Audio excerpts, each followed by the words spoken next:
Olá, mulheres. Aqui quem fala é Viviane Martinello, do Esposas que Oram. Nós estamos unidas lendo o livro Orações Poderosas para Esposas, da Sharon Jaynes, da editora Thomas Nelson. Hoje nós estamos entrando no áudio 3, O Poder da Oração Perseverante. Desde aquele dia na sala das noivas, tenho passado muitas horas orando por meu marido.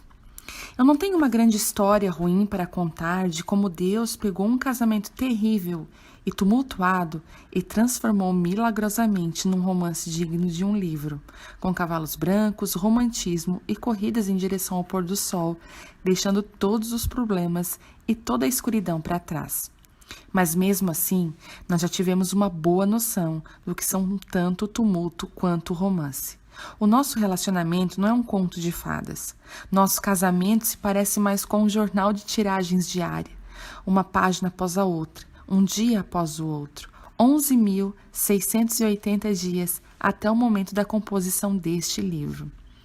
Algumas passagens estão úmidas pelas lágrimas, outras estão com a página dobrada por serem as minhas favoritas. Algumas páginas da nossa história estão manchadas por momentos em que quiséssemos apagar as palavras que dissemos, mas não conseguimos. Outras estão desgastadas pela leitura repetida de acontecimentos marcantes. Para a maioria dos casais, a vida é o dia a dia. Entretanto, o acúmulo de pequenas desavenças pode ser como a corrosão causada lentamente pelos cupins que abalam os fundamentos do que parece ser uma estrutura sólida, destruindo de forma tão certeira como se fosse o ruído ensurdecedor de um terremoto inesperado. Nos primeiros anos do nosso casamento, minhas orações por Steve eram mais orientadas por conflitos. Minha tendência era orar por ele quando eu sentia que estava precisando das minhas orações.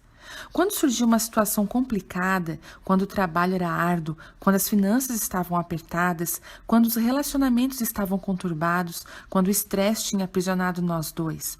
E assim eu vi a mão de Deus agir em resposta àquelas orações de intercessão em favor do meu marido.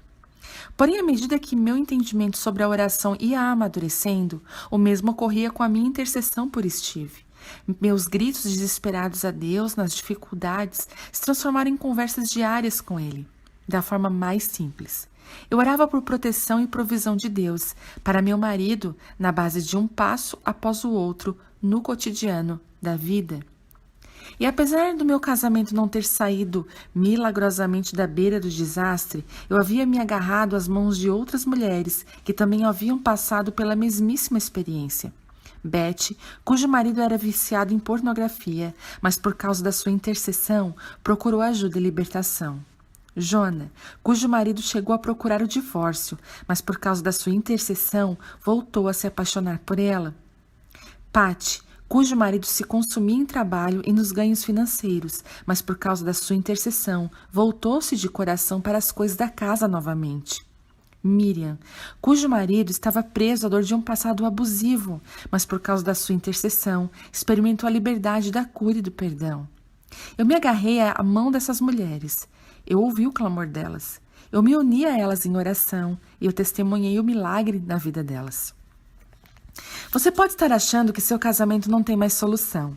Muita dor para ser curada, feridas demais para serem fechadas, erros demais para serem consertados, ressentimentos demais para serem tratados, amargura demais para ser resolvida, destruição demais para ser reconstruída, traições demais para serem perdoadas, demais, demais, demais. Minha impressão é que você está lendo este livro como um último recurso. Talvez você sinta que seu casamento está tão destruído que não há mais nada a fazer a não ser orar. Bem, glória a Deus por isso então. Estou feliz que você não entregou os pontos. Deus é especialista em ressurreições. Ele traz os mortos à vida e isso inclui também os casamentos que parecem não ter mais esperança. A Bíblia nos mostra diversas vezes que aquilo que é impossível para os homens é possível para Deus. Quando Deus disse a Abraão que sua esposa de 89 anos teria um bebê, Sara, que ouvia a conversa escondida, riu. O mensageiro de Deus respondeu calmamente: existe alguma coisa impossível para o Senhor? Gênesis 18:14. No Novo Testamento, encontramos palavras semelhantes quando o anjo Gabriel apareceu a uma jovem virgem chamada Maria e disse que ela daria à luz a um filho. Como isso será possível? Perguntou Maria ao anjo, já que sou virgem.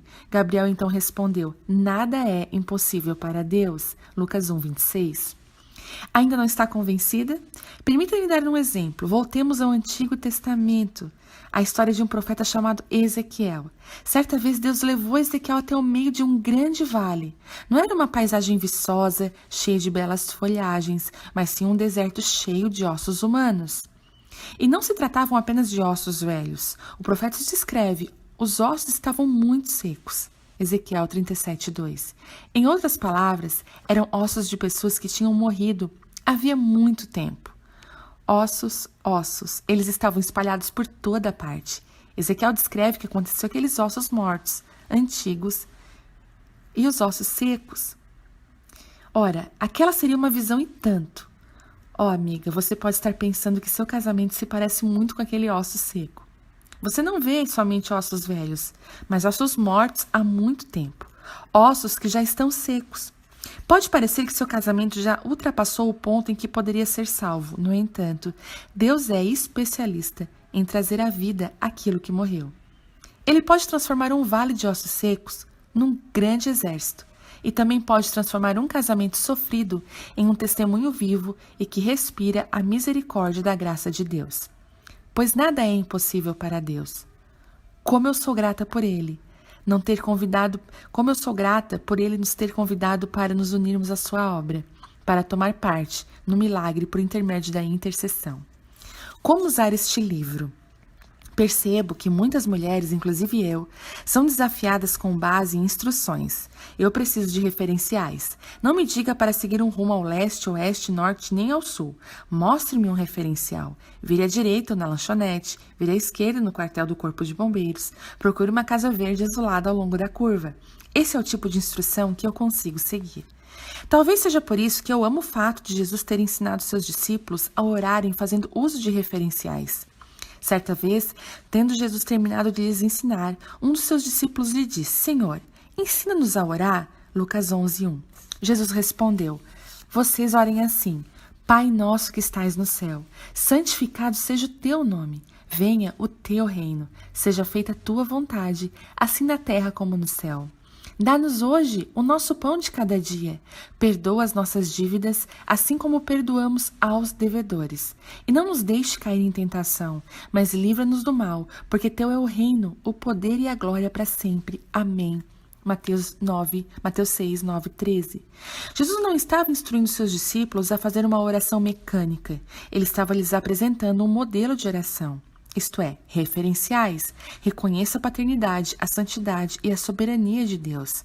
Peça que a vontade dele seja cumprida, que suas necessidades sejam supridas e que seus pecados sejam perdoados.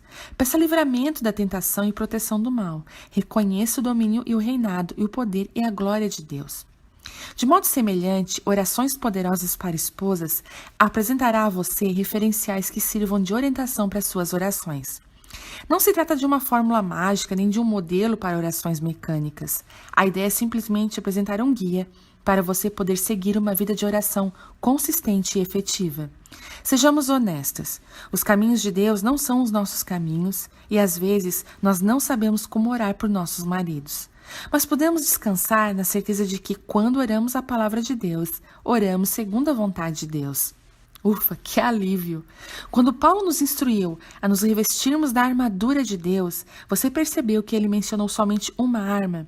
Tudo o mais, o capacete, o peitoral, o cinto, o escudo e as botas metafóricas eram peças de defesa que serviam para a proteção do maligno. A espada do Espírito, que é definida como a palavra de Deus, é a única arma de ataque listada dentro de toda a indumentária. Depois de anos instruir a tomar a espada do Espírito, Paulo escreve as seguintes palavras: orem no Espírito em todas as ocasiões. Efésios 6:18.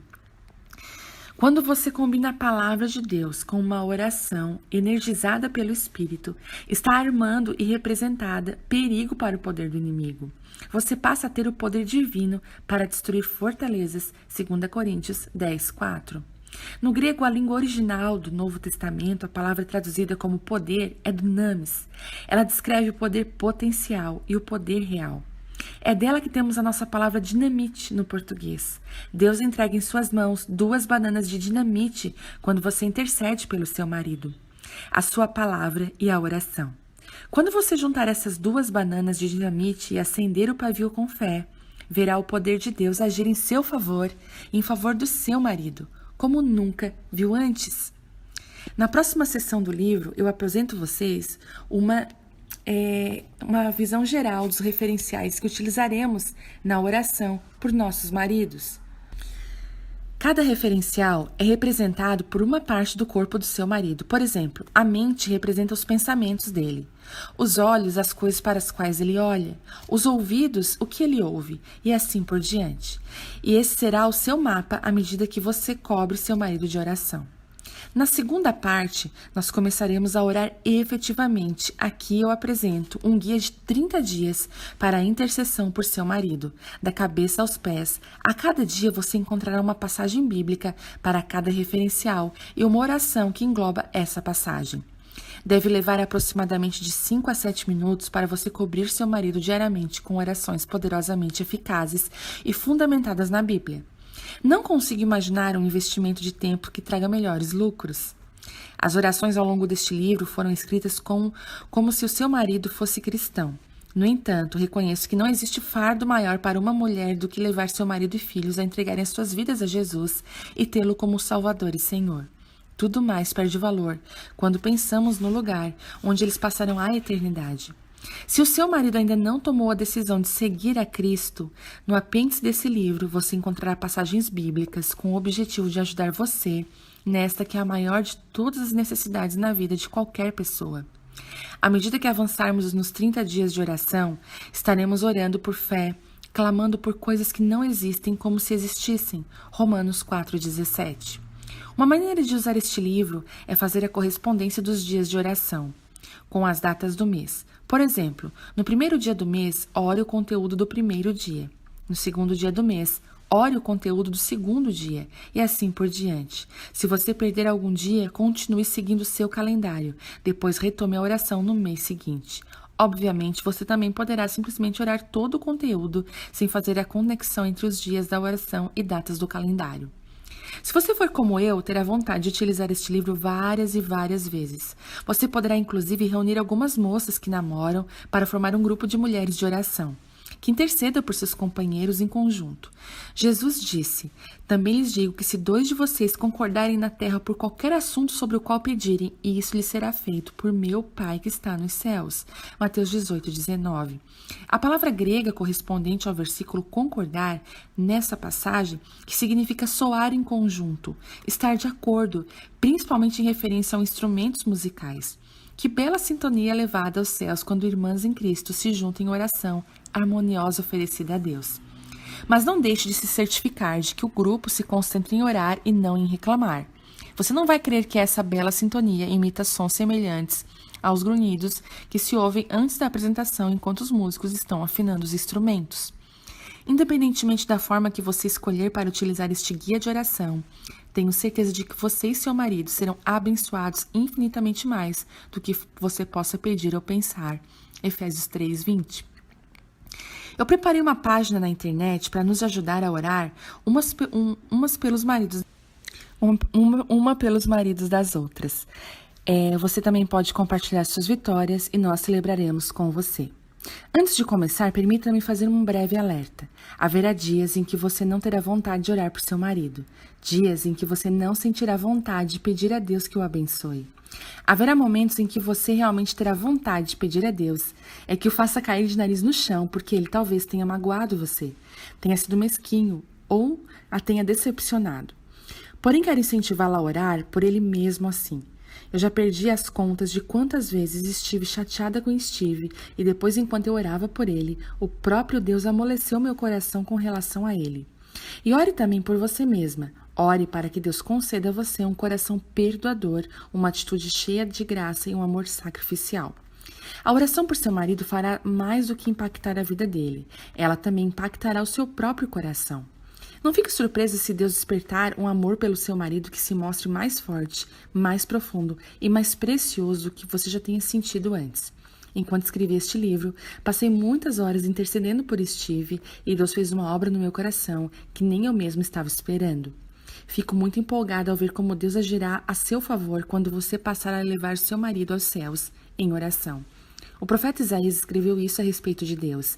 Desde os tempos antigos, ninguém ouviu, nem ouvido jamais percebeu, e olho nenhum viu outro Deus além de ti, que trabalha para aqueles que nele esperam. Isaías 64, 4. Agora, passemos a olhar o mapa e os pontos de referência para este guia sobre como orar pelo seu marido da cabeça aos pés.